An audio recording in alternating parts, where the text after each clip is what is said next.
কি সুন্দর ইসলাম আমরা পেয়েছি। বিশ্বনবী বলেন, খবরদার, যুদ্ধের ময়দানে কোনো নারীর গায়ে হাত তোলো না, কোনো শিশুর গায়ে হাত তোলো না, কোনো গবাদি পশু হত্যা করো না, কোনো শস্য ক্ষেত্র ধ্বংস করো না, এবাদতরত অন্য ধর্মের কোনো সন্ন্যাসীর গায়ে হাত তোলো না। বলেন সুবহানাল্লাহ।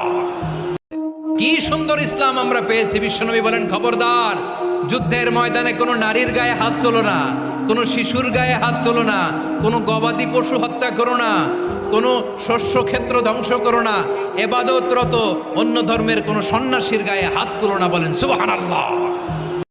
কি সুন্দর ইসলাম আমরা পেয়েছি। বিশ্বনবী বলেন, খবরদার, যুদ্ধের ময়দানে কোনো নারীর গায়ে হাত তোলো না, কোনো শিশুর গায়ে হাত তোলো না, কোনো গবাদি পশু হত্যা করো না, কোনো শস্য ক্ষেত্র ধ্বংস করো না, এবাদতরত অন্য ধর্মের কোনো সন্ন্যাসীর গায়ে হাত তোলো না। বলেন সুবহানাল্লাহ।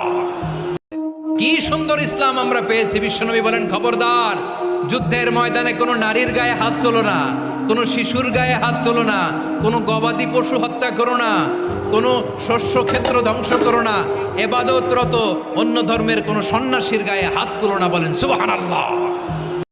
কি সুন্দর ইসলাম আমরা পেয়েছি। বিশ্বনবী বলেন, খবরদার, যুদ্ধের ময়দানে কোনো নারীর গায়ে হাত তোলো না, কোনো শিশুর গায়ে হাত তোলো না, কোনো গবাদি পশু হত্যা করো না, কোনো শস্য ক্ষেত্র ধ্বংস করো না, এবাদত